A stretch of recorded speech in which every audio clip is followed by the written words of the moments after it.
Allah Ta'ala muliakan manusia ni dengan dua perkara. Yang mana dengan dua perkara inilah Allah Azza wa Jalla meletakkan iman dan Islam, iaitulah akal dan jiwa. Dalam jasad manusia ini, Nabi SAW sebut adanya segumpal ataupun seketul daging. Fil jasadi mudrah, Nabi kata, inna fil jasadi mudrah, fa idza salahat salahal jasadu kulluh, wa idza fasadat fasadal jasadu kulluh, ala wahyal qalb. Atau kama qala, ketahuilah dalam badan manusia ni ada satu potong daging yang mana kalau baik maka baiklah dia, kalau buruk maka buruklah dia. Ketahuilah yang itu adalah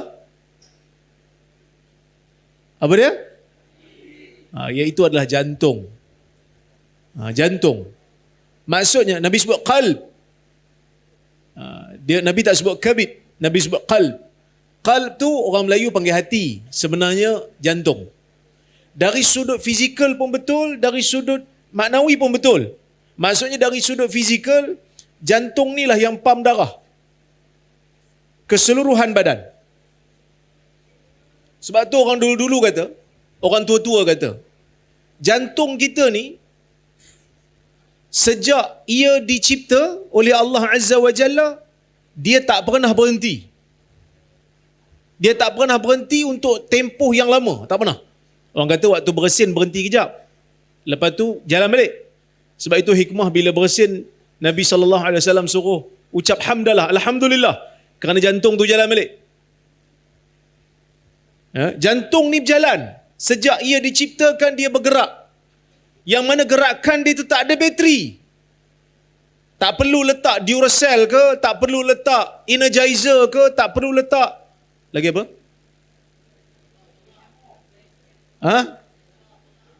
Tak perlu letak solar. Kan? Tak perlu. Dia berjalan. Sebab tu orang tua-tua kata, waktu kita jaga, jantung berjalan. Waktu kita berdiri, jantung berjalan. Waktu kita duduk pun, jantung berjalan. Waktu kita tidur pun, jantung berjalan. Kalau jantung berhenti, kita yang jalan. Allah Azza wa Jalla menjadikan jantung ni sebagai alat yang juga bersifat maknawi. Qalb, kita selalu doa pada Allah, ya muqallibal qulub, tsabbit qalbi ala dinika wa ta'atik. Wahai Tuhan yang membolak-balikkan jiwa, tsabbit qalbi, wahai Tuhan, tetapkanlah jiwaku berada di atas agamamu dan berada di atas ketaatan kepadamu. Kita doa dua benda kepada Allah. Biar berada di dalam agama yang dinamakan sebagai agama Islam, dan supaya berada di atas ketaatan kepada agama ini, iaitu agama Islam. Kerana ada manusia yang namanya Muslim tapi tak berakhlak dengan akhlak Muslim, tidak bersifat dengan sifat Muslim. Ada. Sebab tu kita doa supaya diberikan kekekalan berada di dalam agama ni dan berada di atas ketaatan terhadap Allah Azza wa Jalla dalam agama ni. Bukan hanya minta berada dalam agama, minta taat sekali. Kerana kalau anak-anak tengok hari ni dekat luar, mungkin anak-anak ni tak ada handphone. Boleh bawa handphone pergi sekolah? Tak boleh kan? Jadi sebab tu bila Ustaz sebut tadi pasal abang Mazda, abang Tesla semua pakat nganga, apa cerita? Ini cerita-cerita netizen di luar. Jadi sebab tu nampak blur sikit. Tak apa. Duduk dalam ni biar blur tak apa. Yang penting berada di atas ketaatan pada Allah Azza wa Jal. Kan? Di luar sana, ni nak cerita pasal dunia luar. Ni ustaz-ustaz pun tahu, ni cerita keluar dalam Facebook, keluar dalam Instagram, keluar dalam TikTok. Orang-orang perempuan di kalangan muslimah, di kalangan muslimah kita, dah viral dekat Bukit Bintang. Hanya semata-mata nak dapat sepotong kunafah, sanggup joget depan Pak Arab. Tahu kunafah? Apa kunafah? Kuih harap tu. Kuih harap tu, nak dapat sepotong kunafah dekat Bukit Bintang, anak-anak dara kita berjoget, bergelek depan-depan orang ramai. Allahu Akbar. Ruginya saya tak dapat tengok. Tu dalam hatilah. Kan main lagi koma. Ada anak-anak yang dirahmati oleh Allah Azza wa Jalla sekalian. Kita sentiasa doa pada Allah supaya kita ni berada di atas ketaatan. Dan Allah Ta'ala muliakan kita dengan jantung yang ada dan dengan akal yang ada. Kerana kalau setakat ada tangan, monyet pun ada tangan. Kalau setakat ada kaki, lembu pun ada kaki. Tapi Allah Ta'ala muliakan kita kerana adanya akal, kerana adanya jantung. Akal, tempat untuk simpan ilmu. Dia jantung ni yang buat keputusan. Jantung ni yang buat keputusan. Dan jantung ni ada perasaan. Sebab tu bila kita tengok benda yang menakutkan, kita akan rasa sesak jantung. Kalau tengok benda-benda yang menakutkan, takut kat sini ke takut kat sini? Gementar tu di sini kan? Kerana di sini tu ada perasaan. Sini hanya menyimpan dan memberi nasihat pada sini. Dan dia ni ada satu lagi penasihat. Siapa dia? Jantung ni ada dua penasihat. Satu akal, satu lagi?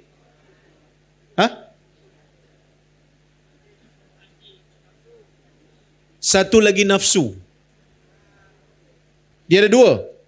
Nasihat, akal bagi, nafsu bagi. Nafsu ni dia ada kawan. Kawan dia siapa? Syaitan. Sebab itu,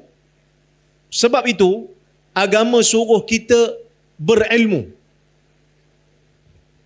Supaya akal ni bila dia bagi nasihat, nasihat dia dominan.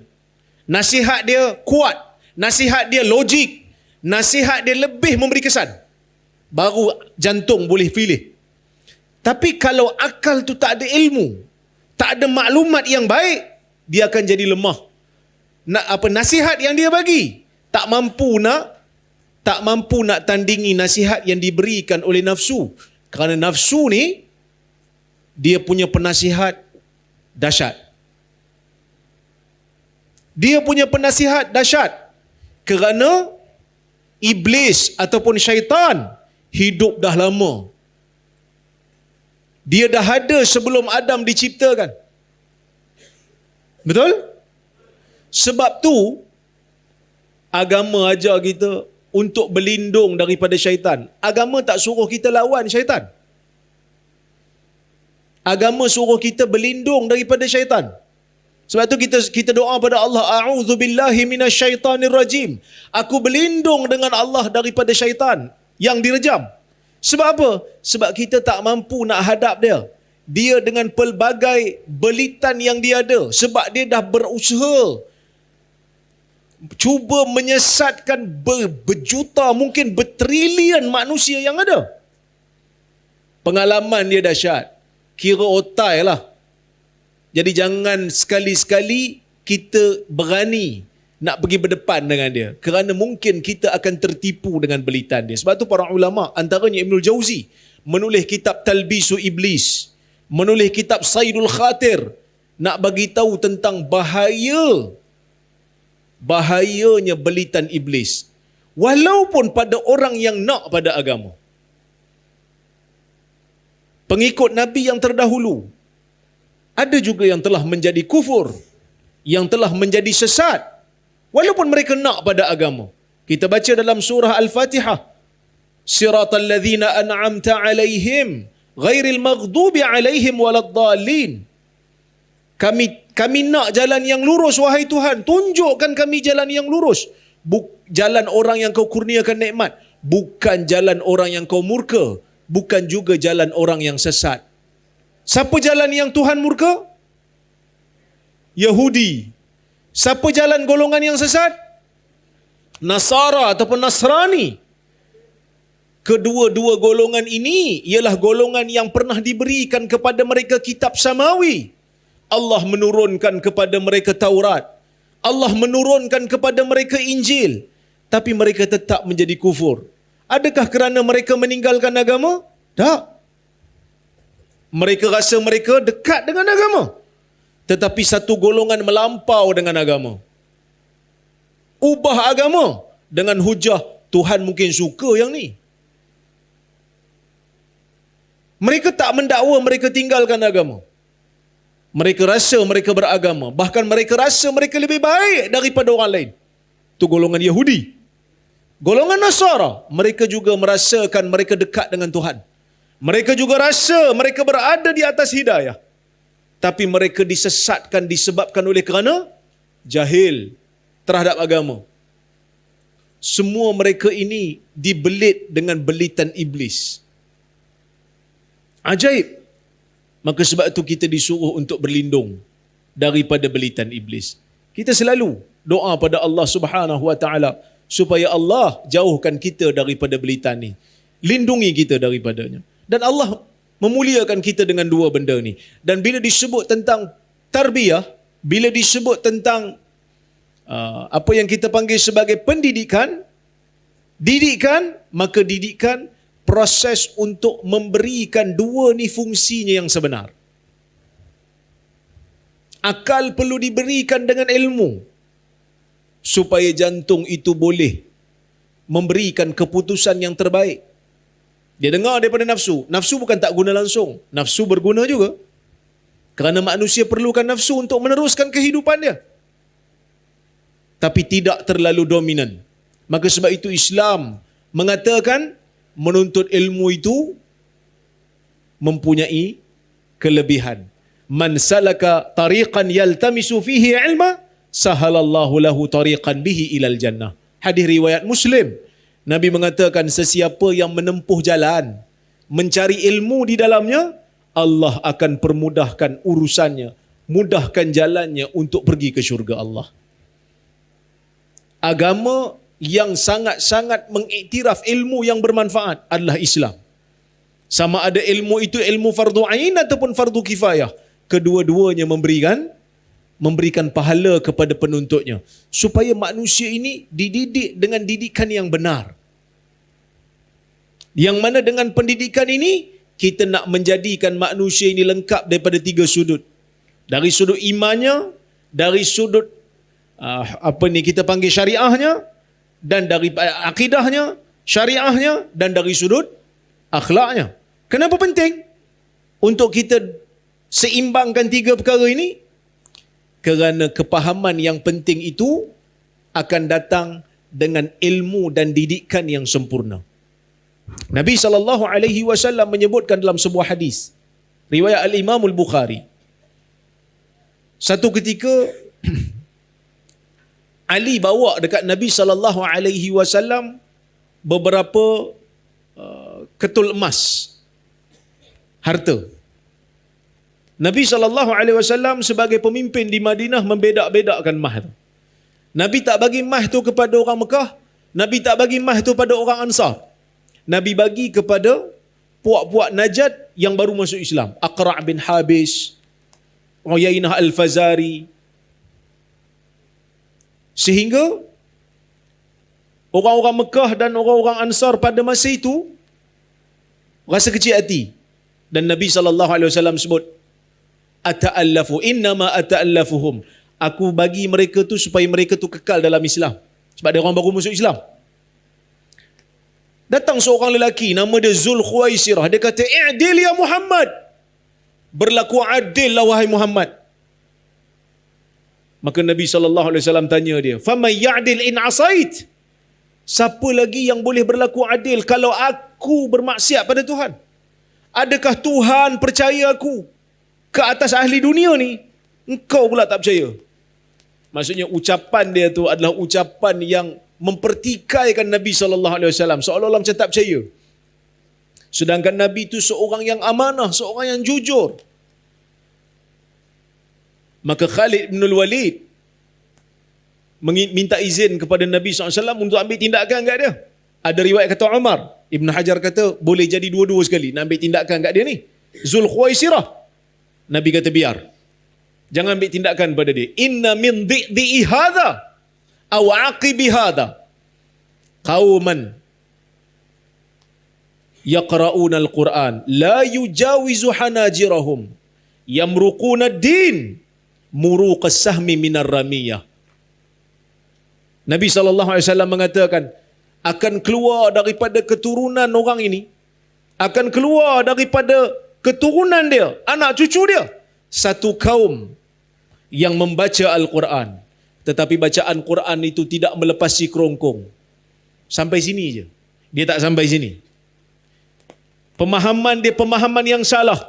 Pemahaman dia pemahaman yang cetek.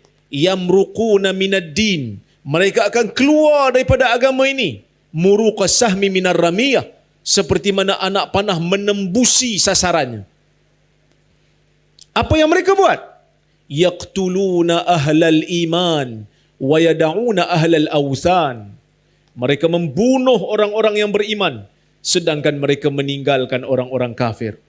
Dengan hujah, orang-orang beriman bila buat dosa, kafir, maka murtad, bunuh.